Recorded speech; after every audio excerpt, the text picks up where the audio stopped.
The night air in Aurora, Colorado was cool and tender, the kind that brushed softly against the skin. Quiet, almost too quiet for a city street. Under the amber glow of a flickering streetlight, Elijah McClain walked home with a grocery bag swinging lightly from his hand. Inside were 3 cans of iced tea, a sandwich, and a pack of candy he planned to share with his mom the next day.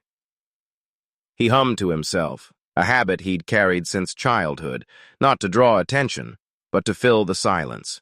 Music was his comfort, his invisible shield. He believed the world could feel the warmth in a voice before it understood the words. At 23, Elijah was unlike anyone else. He was awkward in the most endearing way, polite to strangers, apologetic to bees, and deeply protective of people he barely knew. Those who met him described him as gentle. Yet beneath that calm was a boy who often felt misplaced in the noise of the world. He worked at a local massage therapy clinic, where clients often said his hands felt like kindness. He'd smile shyly and say, "It's just energy. We all have it. I just try to give mine back." At home, his mother, Shanine, often worried about him walking at night. "You know, people don't understand you sometimes," she'd remind him. "I'll be fine, Mom," Elijah would reply with a soft grin. "I just like the stars better when the world's asleep." Tonight, the stars hung low and bright. He wore his favorite black ski mask, not out of suspicion, but comfort. It eased his anxiety, made him feel invisible in a world that often stared too long. His headphones played faint violin music, one of the many instruments he'd taught himself. He turned the corner near Billings Street, the rhythmic crunch of gravel under his shoes keeping time with the music. His body swayed slightly to the melody, carefree in the empty road. For a brief moment, it looked like P.L. Ace had taken human form. A young man alone, content, unseen. But somewhere in the distance, headlights slowed. A car paused longer than usual. A shadow moved behind a curtain. Someone, somewhere, wondered aloud why a man in a mask was walking alone at night. Elijah kept walking, unaware of the call that would soon be made, a call born not of malice, but misunderstanding. He whispered to himself, "The world's a scary place when you don't fit in." His voice trembled only slightly, then steadied as he reached for his keys. The grocery bag brushed against his leg. The violin in his ears swelled into a haunting note, the kind that holds beauty and sadness at once. Up above, a plane crossed the night sky, blinking red against black. Elijah tilted his head up, following it with a childlike smile. Across town, a phone began to ring inside a dispatch center. 911, what's your emergency? A voice answered. The calm of the night began to thin, quietly, invisibly, as fate dialed its first number. The night had not yet broken its silence when the call came in. Inside the Aurora Police Dispatch Center, the fluorescent lights buzzed softly, a steady, indifferent hum that filled the pauses between emergencies. At 10:30 p.m., the phone line blinked. The dispatcher, Maria Lopez, pressed her headset closer, her tone routine yet alert. 1-1, what's your emergency? A man's voice, hesitant and uncertain, filled her ear. Hi, there's a guy walking down Billings Street. He's wearing a ski mask. It's not cold out, and he's waving his arms around. Looks kind of suspicious. Maria's fingers hovered over the keyboard. Is he threatening anyone? No, nothing like that. He just looks weird. Maybe on drugs, I don't know. She typed quickly. Suspicious person, male, wearing mask, waving arms. Her voice remained neutral. All right, officers will check it out. Please stay in your vehicle. The man sighed, relieved, as if reporting it had lifted some invisible weight. The call ended, but its echo lingered, not in sound, but consequence. Outside, the streets of Aurora stretched into stillness. The hum of streetlights, the rustle of trees, the faint bark of a distant dog. Everything carried on unaware. Elijah McClain was still walking home, his music playing softly, completely unaware that his quiet night had just been rewritten by a stranger's fear. Narration folds inward here, tracing the fragility of perception, how easily fear can paint innocence into suspicion. A mask meant for comfort, a movement meant for music, suddenly reimagined as threat. A police radio crackled to life. Unit 22, we've got a suspicious male on Billings. Wearing a mask, waving his arms, possibly under the influence. Check it out. Officer Jason Ward answered, his voice steady. Copy that. En route. Beside him in the cruiser, Officer Nathan Reed sipped from a coffee cup, tired and unfocused. Another drunk, probably, he muttered. Ward nodded, tightening his grip on the steering wheel. Still gotta check. You never know. The cruiser's headlights sliced through the darkness. Blue light flickered across fences, yards, and quiet homes. In another part of town, Maria removed her headset and rubbed her temples. Dispatchers weren't supposed to feel things. They just passed the message along. But something about that caller's voice unsettled her. It hadn't been anger. It was uncertainty. The kind that grows in silence until someone acts on it. Elijah turned down the final stretch toward his neighborhood. His pace was light, his head tilt, yet toward the stars. The streetlight ahead glowed faintly yellow, a familiar landmark that meant home was near. He didn't hear the siren yet.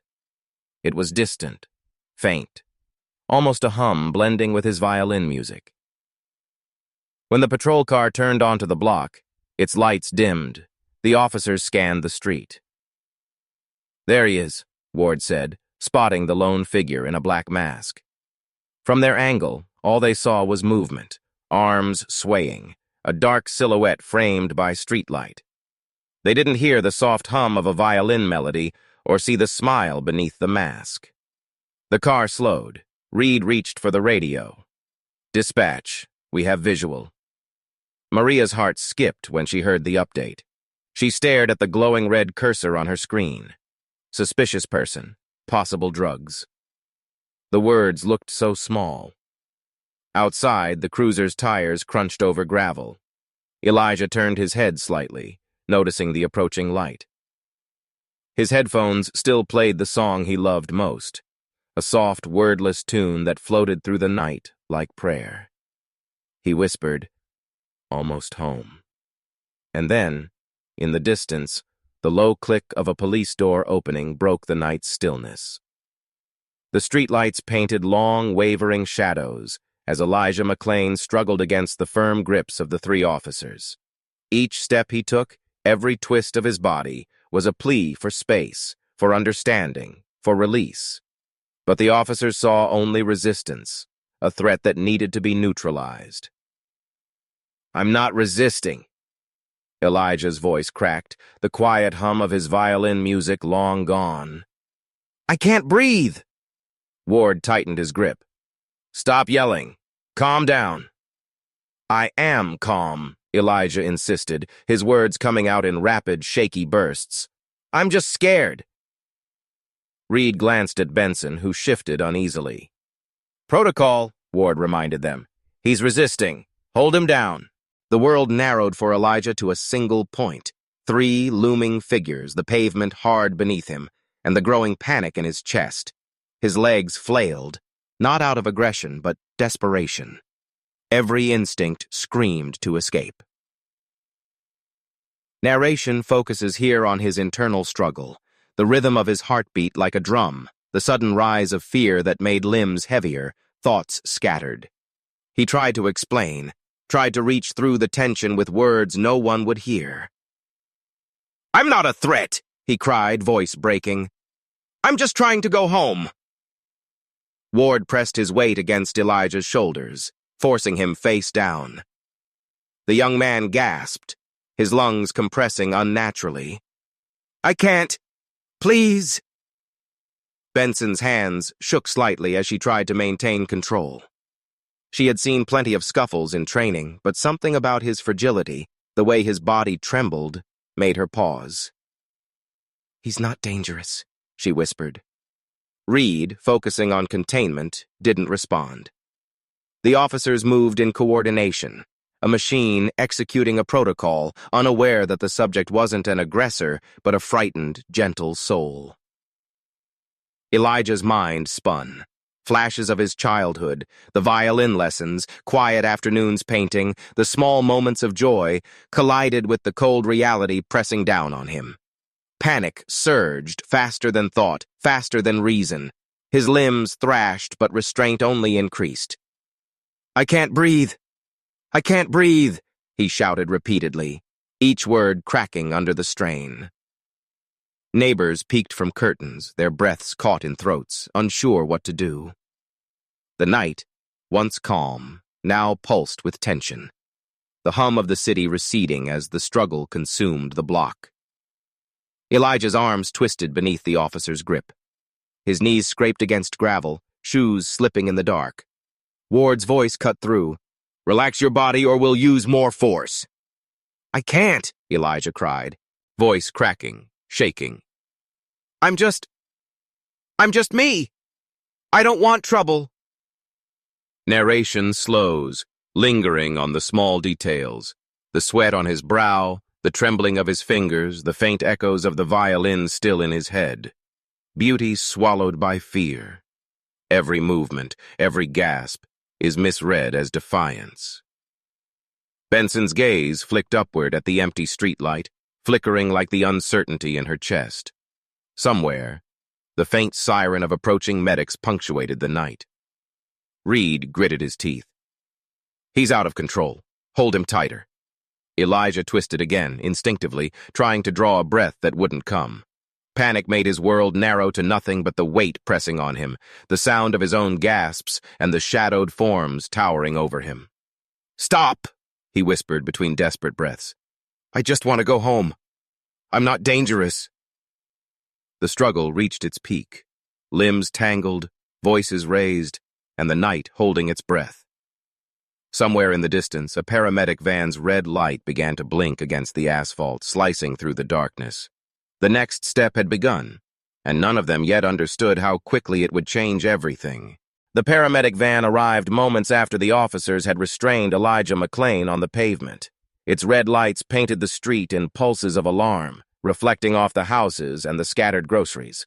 Inside, paramedics Kyle Peterson and Angela Ruiz exchanged hurried glances, their training pushing them into action even before they had fully assessed the scene. "He's combative," Peterson muttered under his breath. "We need to sedate him before he hurts himself. Or us." Elijah's soft voice pierced the chaos. "I'm not combative. I'm trying to breathe." His words were muffled against the asphalt and the weight pressing him down. Every gasp sounded like a cry for mercy, yet it was interpreted as defiance. Narration slows here to linger on his perception. The pain of compressed lungs, the tremor in his hands, the sense of injustice folding inward like a physical weight. Time had narrowed to gasps, shuffling feet, and the cold brush of uniformed arms holding him. Benson leaned closer, concern etched in her eyes. "Are you sure sedation is necessary? He's not armed." Peterson didn't respond immediately. He looked down at Elijah, a young man whose limbs were flailing in panic. "Protocol," he said finally, voice clipped. "He's a danger to himself." Elijah's eyes widened. I can't. Don't touch me. I just need air." Peterson moved with mechanical precision, drawing a syringe filled with ketamine. The liquid gleamed under the streetlights, a sharp contrast to the soft, almost ethereal atmosphere that Elijah clung to in his mind. "Stay calm," Ruiz said, but her voice trembled slightly. She held his arm gently, attempting reassurance where there was none. "I am calm," Elijah insisted. But his voice cracked, the tremor betraying him. "I'm not resisting, please!" Ward and Reed kept him pressed to the ground. Every muscle in Elijah's body strained against them, not in anger but in sheer, desperate fear. The street around them faded into peripheral blur. Neighbors peering through curtains, cars parked in silence, the distant hum of the city continuing obliviously. Peterson injected the ketamine, a single push. Elijah gasped sharply, confusion and fear colliding in his mind. His muscles twitched as the chemical spread, a wave of unnatural numbness overtaking him. He tried to speak, to explain, but his voice slurred, words dissolving into panic. Narration lingers on the psychological perspective, the sense of betrayal, the helplessness, the world collapsing into cold flashes of light, shadows of uniforms, and the sensation of being unseen despite everyone watching. In his mind, the violin song returned, faint but mournful, the melody of safety now fading. "I'm okay. Please," he whispered, barely audible, the syllables dissolving. Benson looked on, her stomach twisting. "He doesn't need this much," she muttered under her breath. But protocol left her powerless. Reed's jaw tightened. Ward's grip remained firm, eyes fixed ahead. Elijah's breathing grew shallow, each inhale a struggle, each exhale trembling. His body pressed into the cold pavement, arms and legs trembling from fear and sedation. The soft hum of the city, once background, now felt distant, like it belonged to someone else entirely. Peterson glanced up at Ward. "Vitals are dropping. Heart rate is erratic. Keep him still." "Still?" Ward's voice carried frustration and fear. "We're holding him. We can't just—" The street seemed to pause, a collective breath held. Every sound, the van's engine, the officers' movements, the distant sirens, sharpened in Elijah's ears. Time slowed, compressing his panic and confusion into a single, suffocating moment. "I can't breathe," he gasped again, softer now, almost a plea, almost a whisper. The chemical had taken hold. His body went limp, though his mind still screamed, trapped in panic behind a curtain of numbness. For the first time, the world was silent except for the pulse in his ears. Fast, fading, unyielding. The paramedics checked his vitals again. The night, once alive with city sounds, seemed to retreat. Streetlights flickered, shadows hung heavy, and the air grew still. In the ambulance, everything was becoming quieter, slower, more fragile. Elijah's struggle had ended in body, but the story was only beginning. The ambulance hummed as it sped through Aurora streets, red and white lights painting fleeting patterns across the walls of quiet homes. Inside, Elijah McClain lay motionless on the stretcher, his limbs limp, the soft traces of panic still etched in the tension of his face. The violin song from moments before seemed like a memory fading under the hum of fluorescent ambulance lights. Paramedic Kyle Peterson monitored his vitals, his brow furrowed. "Heart rate is dropping," he murmured, almost to himself. Angela Ruiz tightened her grip on the stretcher rail. "We need to stabilize him now," she said, voice steady but betraying worry. The officers followed closely behind, their earlier confidence replaced by a hollow unease. Ward's jaw was tight, Reed's fists clenched involuntarily. Benson's gaze was fixed on Elijah, a knot of guilt tightening in her chest. Each officer understood, in some quiet corner of their mind, that the encounter had already gone too far. Narration dwells on the eerie calm of the moment. The ambulance's monotone beep, the sound of tires rolling over asphalt, the night outside continuing as if nothing had happened. Silence had become louder than any noise Elijah had ever known. In the back, Peterson adjusted the oxygen mask over Elijah's face. His chest rose and fell faintly, but unevenly. "He's still breathing," Peterson said, a small relief threading his tone. Elijah's eyes fluttered slightly beneath the mask. His lips moved, forming inaudible words. Ruiz leaned closer. "Can you hear me? It's okay. You're safe now," she whispered. But safety felt fragile. almost ironic as his mind remained trapped in panic, though his body could no longer act. The streetlights outside blurred past, their amber glow stretching into lines of gold and white. Each second felt like an eternity, the world compressed into a narrow corridor of metal walls, beeping machines, and whispered instructions. Ward's voice broke the silence, quiet and uncertain. We did what we thought was right." Benson didn't respond. Her eyes stayed on Elijah, tracing the tension still lingering in his jaw and fingers. Reed muttered under his breath, "I hope he makes it." Narration emphasizes the contrast between movement and stillness. A young man's life in suspended animation. The officer's relief mingled with dread, and the ambulance speeding toward an uncertain future. The city slept around them, unaware of the weight pressing inside this small, flashing box on wheels. Elijah's breathing grew shallower, a soft rasp against the oxygen mask. Peterson checked vitals again. Blood pressure's dropping further. Ruiz's hands shook as she adjusted the strap across his chest. He whimpered softly, a single note of fear and confusion, a sound so quiet it almost blended with the hum of the ambulance engine. The world outside seemed to pause. Windows reflected the red light like distant eyes, and the night itself seemed to hold its breath, as if knowing that whatever happened next would leave a scar. Benson finally whispered, almost to herself, "We lost control." Elijah's eyes opened slightly, dark and fearful, scanning faces he couldn't recognize. The struggle had ended physically, but the tension remained. A weight pressing down on every heartbeat, every breath. The ambulance slowed near the hospital entrance. The sliding doors hissed open, the interior lights washing over the curb. Silence filled the brief moment between action and consequence. The paramedics wheeled him out carefully. Ward, Reed, and Benson followed behind, the night still heavy, unresolved, and unrelenting. By the next morning, the world had already begun to rewrite itself. News outlets described the incident in clipped, sterile terms.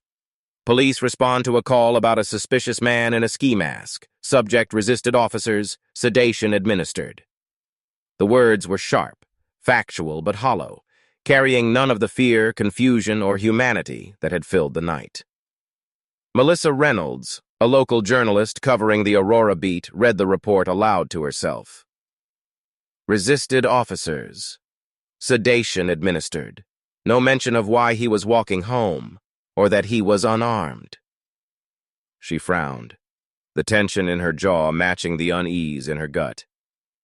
"There's more to this story," she muttered. Narration shifts inward to explore the disconnect between narrative and truth.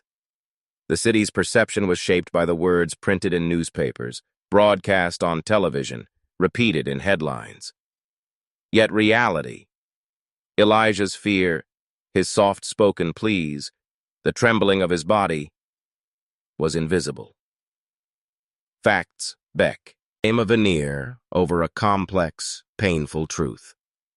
Inside the Aurora Police Department, Chief Robert White gathered officers in a small, sterile briefing room.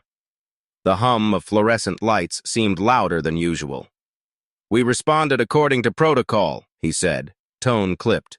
"All actions were appropriate. Reports will reflect compliance with departmental standards." Ward, Reed, and Benson listened in silence. None spoke. Each replayed the previous night in their minds. Elijah's trembling hands, the gasp of his lungs, the way his eyes searched for understanding that never came. Yet their voices were stifled by the official narrative, a script they were now part of, whether they agreed or not. Outside, citizens began to discuss the story in hushed tones. "I saw him once," said one neighbor. "Always so polite, always kind. How did it get this far?" Narration emphasizes the widening gap between lived reality and the sanitized report. Elijah's life, his gentle soul, reduced to a series of actions interpreted as resistance. The story told by authorities was clean, digestible, devoid of empathy. the public received it as truth. At City Hall, an official press release framed the incident. Officers responded to a suspicious individual exhibiting unusual behavior. Subject was non-compliant. Emergency medical intervention was necessary. No foul play suspected. Melissa scribbled notes furiously. Emergency intervention. But it doesn't mention that he was pleading for his life, that he said he couldn't breathe, that he was just walking home. Her pen stopped mid-sentence, frustration coiling in her chest. How do you report humanity without it disappearing entirely? Ward walked through the streets later that morning, reflecting. The narrative was already written, a shield of protocol protecting him and Reed, but not the man on the pavement. He remembered Elijah's voice, soft and trembling. I'm just trying to go home. The words lingered, an echo that no official report could capture. Back in the neighborhood, parents whispered warnings to children about strangers and danger. The story was now a lesson, a cautionary tale, stripped of context, stripped of Elijah's gentle humanity. Benson sat alone in a patrol car during a coffee break, staring at the report on her tablet. He was just different, she whispered. The word different seemed to hang in the air, unresolved, heavy with implication. She shook her head, looking away, unwilling to face the reality fully documented yet so misrepresented. Narration pulls back, showing the city as a whole, unaware, moving on, consuming a story that had already been framed. Truth was buried beneath procedure, headlines, and sanitized descriptions. And yet, beneath it all, unease stirred. Whispers of injustice, shadows of empathy, and a quiet murmur that something was profoundly wrong. From city streets to social media, fragments of Elijah's story began to leak. Tweets, videos, and neighbor accounts. A slow, simmering discontent began to form, hinting at the unrest that would soon follow. The official story was written. Facts had been stated, but the humanity had been edited out. The city streets of Aurora had never been quiet for long, but tonight they pulsed with a different kind of energy. The air was thick with chants, footsteps, and a collective heartbeat rising from thousands of voices. Elijah McClain's name echoed across banners and megaphones, a cry that had begun in grief and had grown into demand. "Justice for Elijah!" protesters shouted, fists raised, voices uniting in rhythm. Among them, Shanine McClain, his mother, walked steadily, clutching a worn photo of her son. Her eyes were red from tears, but her expression was resolute.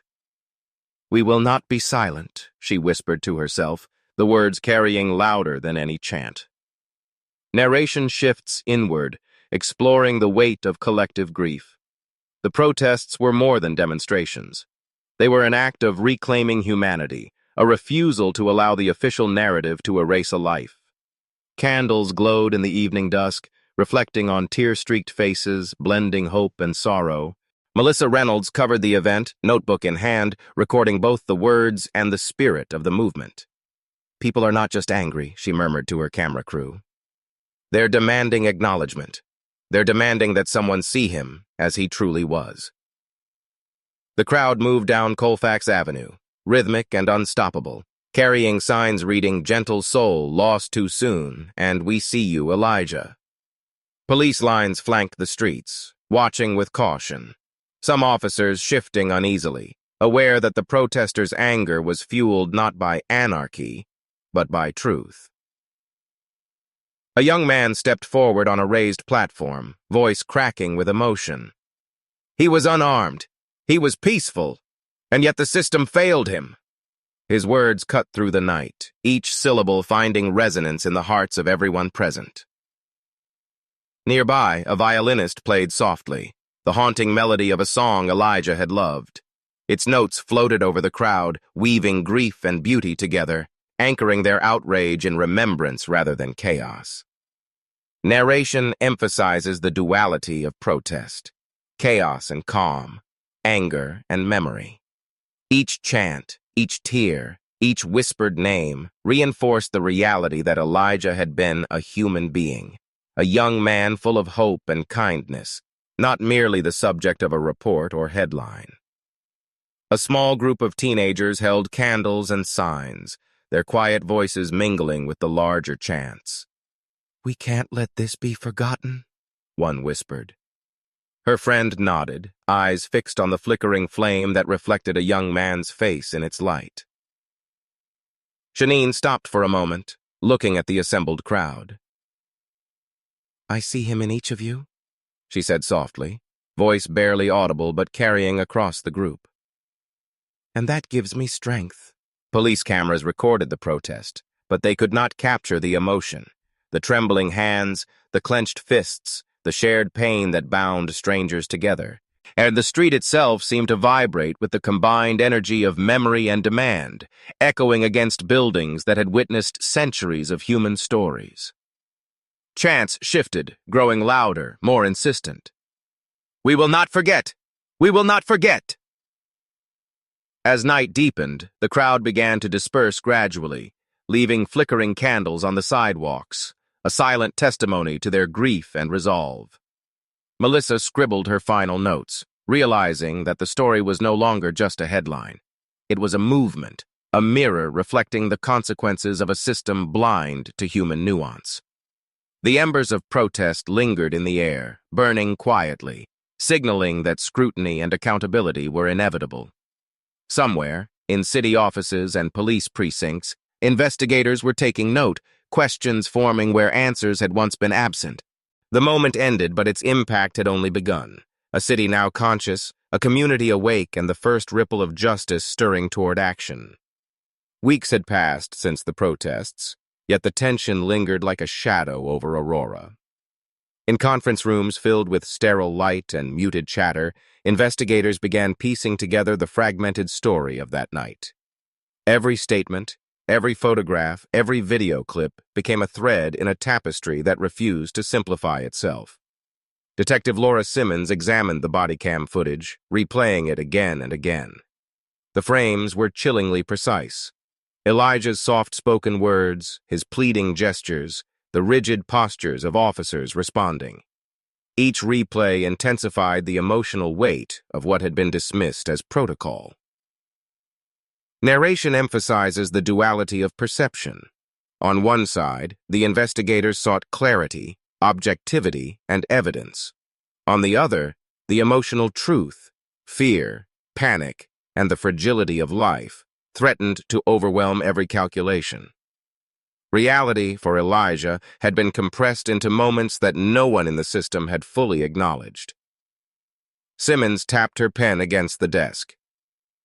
"We need to reconcile the paramedic reports with witness statements," she said. Her voice was steady, but behind it lay frustration. "Some of this doesn't add up."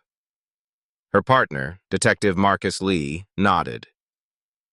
"The medics reported sedation was necessary, but the witnesses say he wasn't aggressive, and the officer's logs claim he resisted, yet the body cam shows no initial hostility. There's a discrepancy." Across town, journalists like Melissa Reynolds gathered additional context. Interviews with neighbors, friends, and family painted a portrait of Elijah that clashed violently with the official narrative. His gentle personality, his love for music, his quirks. Every small detail emphasized a truth absent from the report. Tease. Back in the precinct, Simmons leaned back, hands clasped. "We have to get to the bottom of this," she murmured. "Not just what happened, but why it escalated so quickly, and why a young man died in police custody while doing nothing wrong." Narration slows, highlighting the psychological tension. Investigators became mediators between fact and emotion, trying to uncover truth in a system often resistant to self-scrutiny. Every detail, the timing of the 911 call, the officer's response, the paramedics' decisions, was a puzzle piece. Missteps, bias, fear, and misunderstanding all collided in a single tragic night. Lee reviewed the forensic report again. Ketamine dosage, body weight, pre-existing conditions. Something's off. He shouldn't have gone unresponsive that fast. Simmons nodded. And yet the official story will read differently unless we highlight it. Meanwhile, pressure from the public remained. Community leaders attended briefings, demanding transparency. "We won't accept silence," one activist said. "We need accountability." The detectives felt the weight of those words. Every decision they made now carried consequences far beyond the precinct walls. The investigation was no longer just about procedure. It was about restoring a fragment of humanity stripped away in public view. Narration focuses on the cumulative tension. Each piece of evidence, each confession, each medical note was part of a delicate web. The system was slow, bureaucratic, yet every careful step forward amplified the ethical stakes. Truth was a fragile construct, yet it was the only path forward. Simmons closed her laptop and glanced at the clock. Outside, night was falling again over Aurora. Shadows stretched across the city streets, mirroring the uncertainty inside the room. Lee exhaled. The public's watching. The family's watching. And we owe them honesty. The investigation was far from over. Every report, every body cam, every interview was a thread pulling toward clarity. And yet, with each revelation, the emotional cost of truth grew heavier, pressing down on everyone involved. The stage was set. The next steps would determine accountability, justice, and whether a city's conscience could be awakened by its failures. The courtroom was silent, almost unbearably so as the trial began. Every seat filled with spectators, journalists, and community members, each carrying their own interpretation of what justice should look like. Elijah McClain sat in the front row, her hands folded, her gaze steady, yet her body trembling with anticipation and dread. This was the culmination of months of protests, investigations, and sleepless nights. Yet the weight of the moment felt heavier than anything she had imagined. Narration focuses on the duality of justice, public perception and human truth, procedure and morality. Justice is never simple, and tonight the city of Aurora would witness the tension between law and conscience. The prosecuting attorney, Helen Rivera, stood, voice firm, carrying the gravity of evidence and testimony. Elijah McClain was a gentle soul, walking home, unarmed and compliant in every way a human being can be. Yet his life was taken due to negligence, misunderstanding, and a failure to exercise judgment with compassion. The courtroom listened, rapt, as footage from body cams, paramedic reports, and witness interviews played. Each clip showed not defiance or aggression, but fear, confusion, and a desperate desire to breathe. The officer's words, the medic's actions, everything collided in a sequence that felt both procedural and catastrophic. Defense attorneys interjected, emphasizing protocol and the unpredictability of the situation. "Our clients acted according to training and with concern for public safety," one said. The words were practiced, precise, but lacked the humanity that had been stripped from Elijah's final moments. Shanine whispered to herself, voice trembling, "They didn't see him. They didn't see him."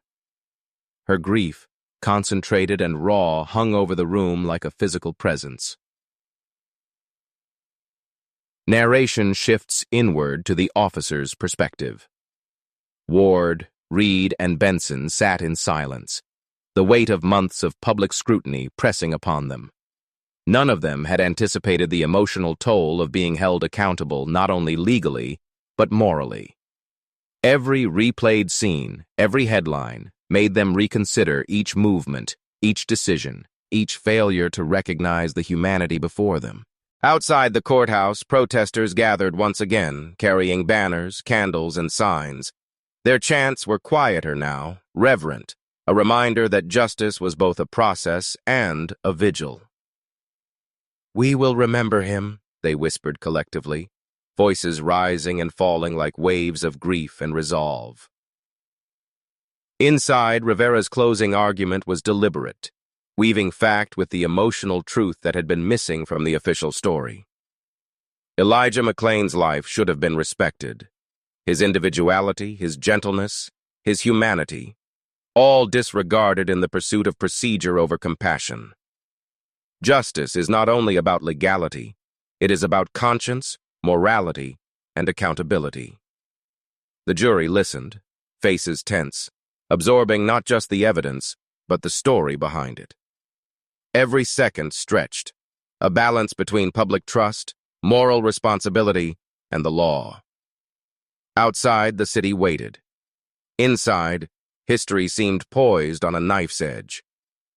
Ward shifted in his seat, whispering quietly to Benson, We did everything we thought was right." Benson shook her head subtly, eyes fixed on the footage again. "But we didn't see him," she whispered back. "We didn't see him at all." Narration lingers on the weight of justice, its dual nature, both legal and moral. Every verdict, every statement, every emotion becomes a ripple extending beyond the courthouse walls. Justice is not instant. It is painstaking, heavy, and fraught with human imperfection. When the jury finally retired to deliberate, the silence in the room was thick and oppressive.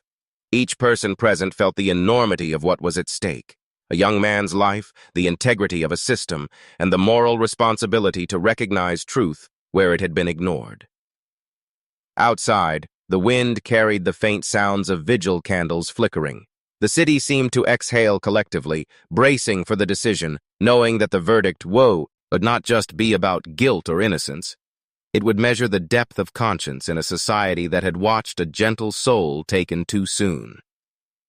The weight of justice, silent yet omnipresent, pressed down on everyone: the family, the city, the officers, and the observers. A reminder that every action, every choice, leaves consequences that echo far beyond the moment. Years later, Elijah McClain's name remained a quiet but persistent echo in the streets of Aurora and far beyond.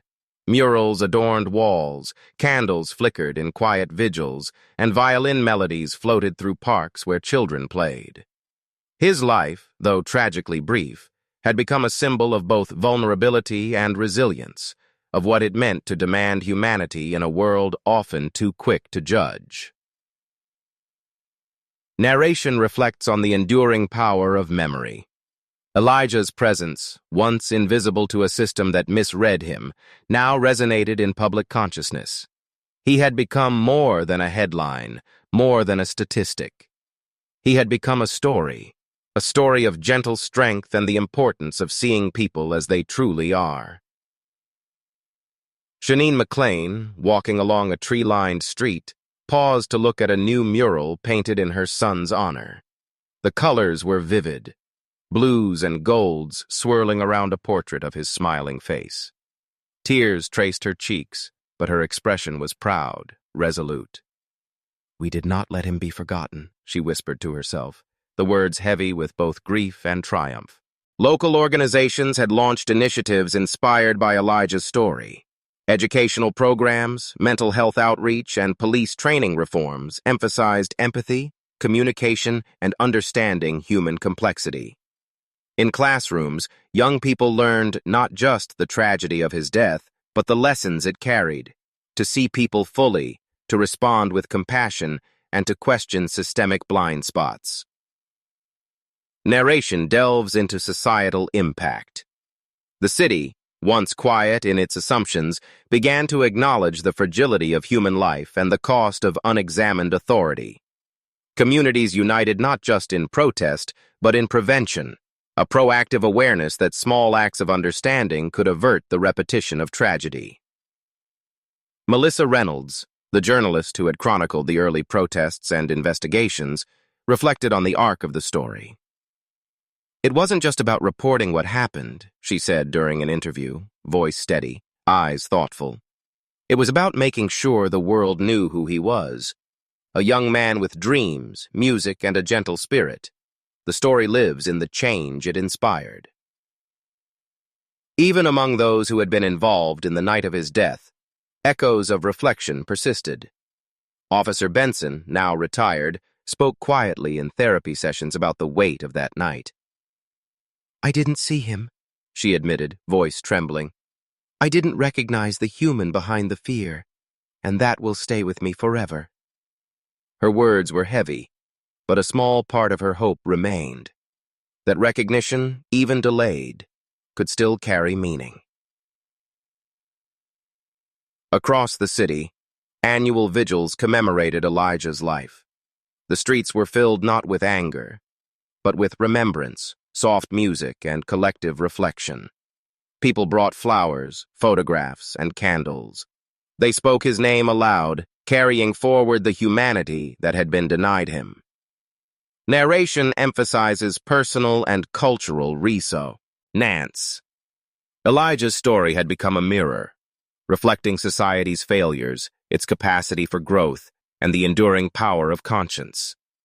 Every candle, every violin, every whispered name reinforced the truth. Human life deserves empathy, attention, and recognition. Shanine, standing before a group of students during one outreach program, said softly, "He taught us all that kindness is powerful, and that every life matters. Elijah's legacy is not just in memory, it's in how we treat each other moving forward." The sun set over Aurora, painting the sky in streaks of pink and gold. Streetlights flickered on, reflecting the balance between shadow and light, grief and hope, injustice and transformation. Narration closes on reflection. A single life, marked by tragedy, had rippled outward, reshaping hearts, policies, and communities. Elijah McClain's gentle soul, once unseen, had left an indelible mark. His name, now synonymous with empathy, justice, and the fragile beauty of humanity, would continue to inspire those willing to look beyond fear, beyond protocol, beyond assumptions, to truly see one another. As candles glimmered in the night and violins softly played his melodies, one truth remained clear. Elijah McClain's life, though brief, was never forgotten.